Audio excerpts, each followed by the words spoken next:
এই ছকের বাঁ দিকে আছে আমাদের শরীরের বিভিন্ন অংশের পেশি এবং ডান দিকে আছে সেই পেশিগুলো আমাদের কি কাজ করে।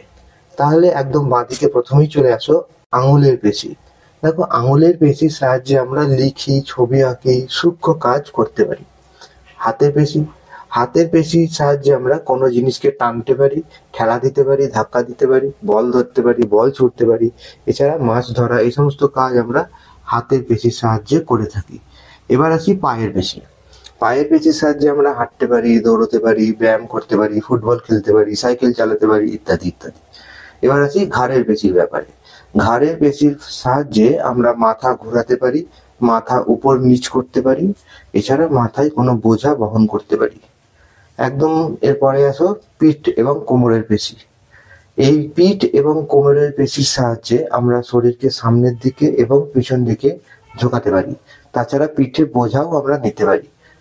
চোয়ালের পেশি, চোয়ালের পেশির সাহায্যে আমরা কথা বলি, চিবাতে এবং কামড়াতে আমাদের চোয়ালের পেশি কাজে লাগে।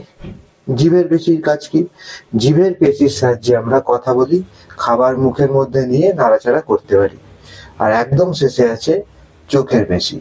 এই চোখের পেশির সাহায্যে আমরা চোখ নাড়াচাড়া করতে পারি অথবা চোখ ঘুরিয়ে এদিক ওদিক তাকাতে পারি।